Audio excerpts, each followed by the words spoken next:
12 years. And I cannot find the moment we lost each other. He held the pen over 12 years of love, and then the phone lit up with a 9-word message that changed everything. The text said nothing extraordinary. Come early so we can go together. No love you, no period, just flat.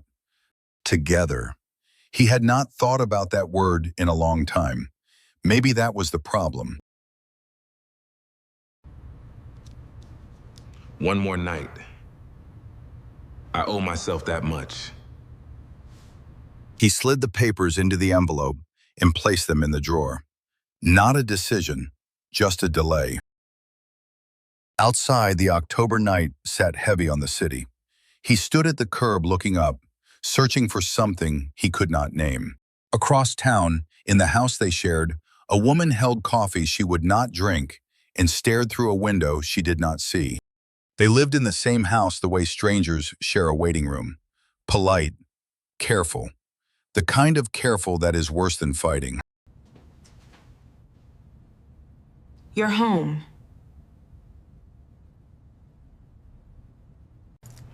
You asked me to come early. I'm here. They drove in silence. The radio played. Neither listened.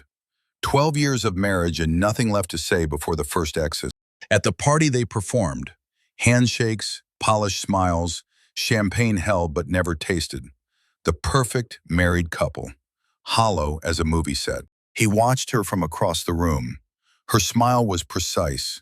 Her laugh landed perfectly. None of it reached her eyes. He walked the hallway.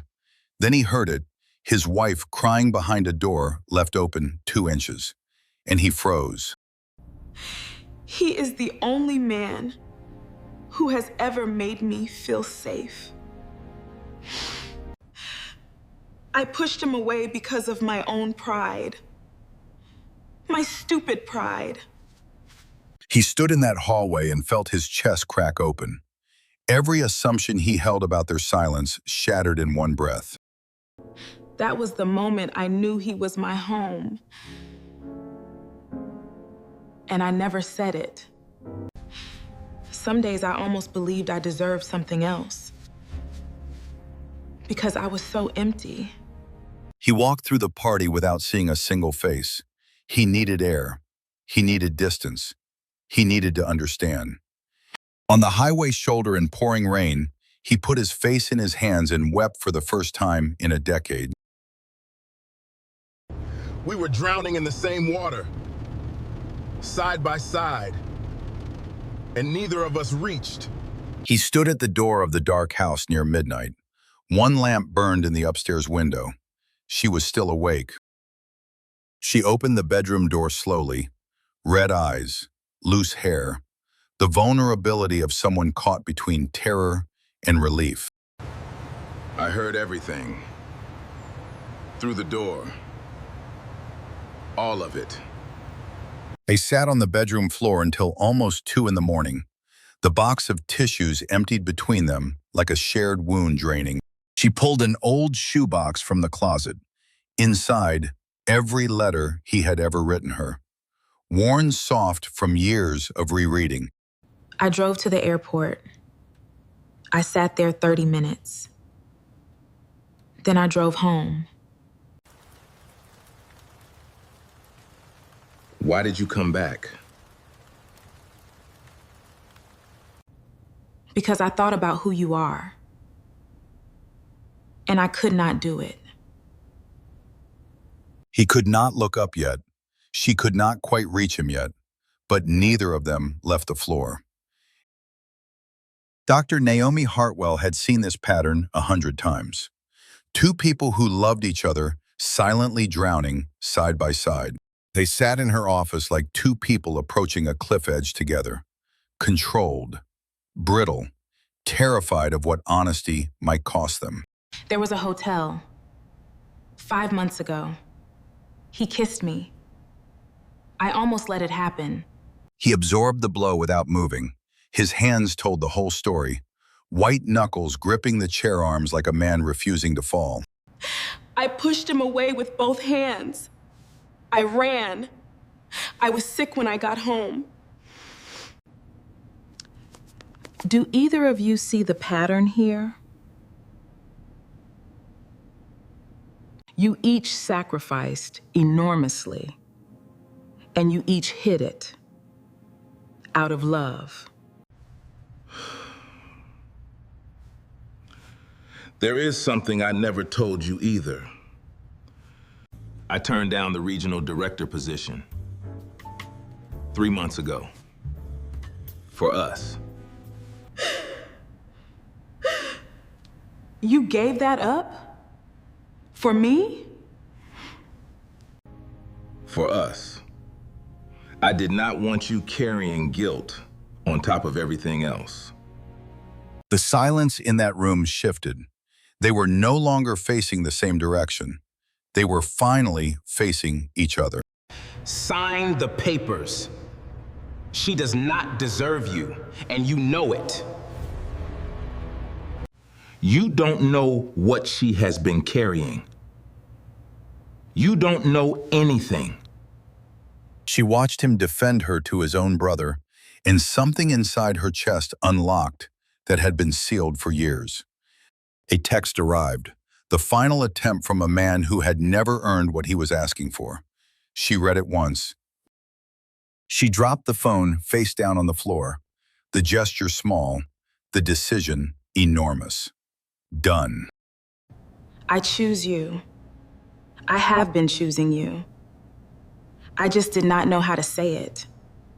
Something shifted in his chest the way a structure settles when the load is finally distributed properly across the frame. Two hands reached across the space between two chairs, fingertips first, then certainty, then holding on like the world might move. You remember the money I gave you in 2015? Favors outlast cash. She was almost ready to leave, you know? Closer than you think. He sat in the dark truck at the construction site and thought about 20 years of friendship that had been a transaction all along. He held the burning envelope until the heat made it impossible. The ashes fell on bare concrete. The exit was gone. I am choosing to stay. Even now. Even tonight. On the kitchen table beside the untouched tea sat something small and white and impossible. A test. Positive. He stood in the doorway and saw it. The small white object on the table. And for a moment, the world stopped entirely.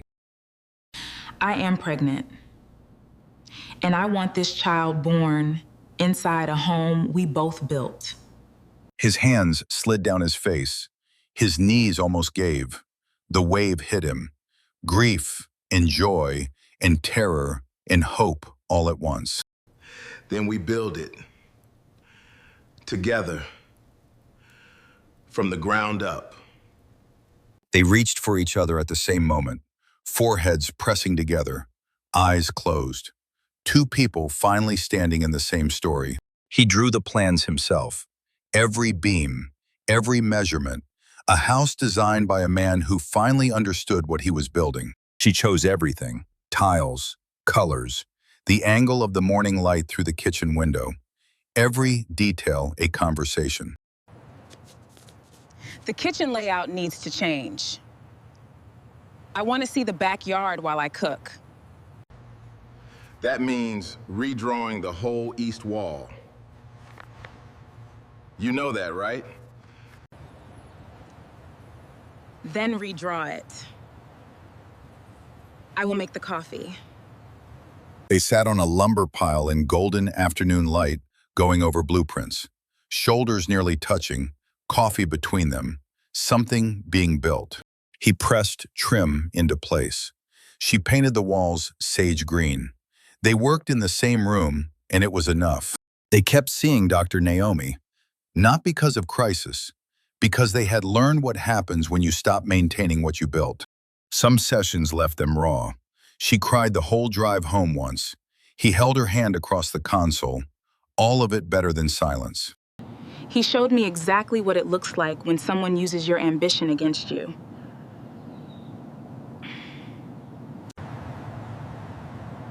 I understand my own worth differently now. He stood looking into the completed crib. She stood behind him with arms around his waist. The room they built for someone not yet here. They walked into the ballroom together, not performing, not proving anything, just two people who had earned their way back to each other. He spotted Damon across the room. The recognition was instant. The old rage flared once and settled into watchful calm. You deserve a bigger life than the one you are living right now. She sat still for a moment. Then something straightened inside her. A decision made visible in the lifting of the chin. I already have a man who spent his whole life building one for me. You do not build. You arrive when something is almost finished and offer to buy it. I do not need an upgrade. I need to deserve the man I already have. He adjusted his jacket. He picked up his glass. He walked away through 200 silent witnesses. Done. Orion crossed the room and took her hand. Neither spoke. They did not need to. The room understood. That night the dam broke. Old pain wearing new words. 12 years of swallowed need pouring out in the worst argument of their lives. Maybe I should just sign those papers after all. She lowered herself to the kitchen floor, not arguing, not fighting back, just sitting in the ruins of a night that had started with hope. He drove through empty, rain-slicked streets at 3 in the morning. No destination, just the need to move. He watched the last ember die. The papers were ash, the exit erased. A man who understood load-bearing capacity had removed his own escape. I am staying inside this until it is solved. No exit left. He came home near midnight. She was at the table. The lamp was on. She had not moved. She had not left. I burned the papers at the site. There is no exit anymore. You burn them? I was afraid that needing you would make me a burden. I was wrong.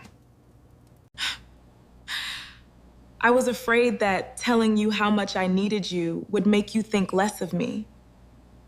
Their hands met in the center of the table, fingers interlocking. The same gesture as the therapy office, but deeper now. Tested, unbreakable. The house on Linwood Drive was finished on a Thursday in September. The walkway curved around the live oak roots. He left them alone. He sat on the porch holding his daughter in both hands, like something he intended never to set down. And he understood how close he had come. What are you thinking about out here? That I almost did not make it here. They stayed on that porch while the baby slept and the chairs creaked. This silence did not carry the weight of things withheld. She returned to work on her own terms. She began saying no to things that cost more than they gave. A new skill, hard won. Terrell came for Christmas. He apologized directly, no performance. She accepted with a grace that left him thinking about it for months. I was wrong about you. I am sorry. Truly. Terrell held his niece for 3 hours without putting her down. That told you everything about who that child already was. Some evenings they sat on the back porch and watched the yard they planted together. The fig tree would not fruit for years. They tended it anyway. I keep thinking about all the time we lost. I think about what we built with it instead. The house was behind them, the live oaks above, the daughter between them, the skyline they nearly lost each other inside, visible and survived. Some things that have been growing that long deserve to be worked around, not removed. She laughed in the backyard, head back, eyes crinkled, the full sound of a woman no longer performing anything. She knelt beside the fig tree, pressing soil around the base. Something you tend before it rewards you. Something worth believing in early. He stood in the kitchen, holding a glass of water he forgot to bring outside, watching her through the window, devoted and still. The chairs creaked in different rhythms on the porch. Neither adjusted. The sound was imperfect. They left it that way. The silence now is different. This one we chose. Her hand found his on the armrest, fingers interlocking without looking. The gesture automatic now, earned through fire, easy through practice. The city spread below them, the same city where a man once sat alone on the 28th floor, ready to sign away 12 years. We built this. Not once. Every single day, we chose to stay. The skyline faded into twilight. 3 people stood together above it all. The view looked different from up here. It looked like something built. 2 rocking chairs, 1 porch lamp, clasped hands. The image of 2 people who chose each other on the worst night and every night after. Real love is not the absence of damage. It is the willingness to sit across from someone at midnight and say the true thing at last. Never let old silence become the weapon that destroys your present. What you build in honesty outlasts what you nearly lost in pride. The couples who survive are not the ones who never crack. They are the ones who learn that needing each other is the whole foundation. Here is what this story asks you tonight. After dinner, before the evening disappears, pull out a notepad and write one thing down. Write the one sacrifice your partner made that you saw, but never named out loud. The one you noticed but never thanked them for. If they are still beside you, read it to them before bed. If they are gone, read it to the room. Gratitude does not expire. If your son is in a marriage that has gone quiet, share this story. Not with advice attached, just share it and let it work. The people who stay are not fearless.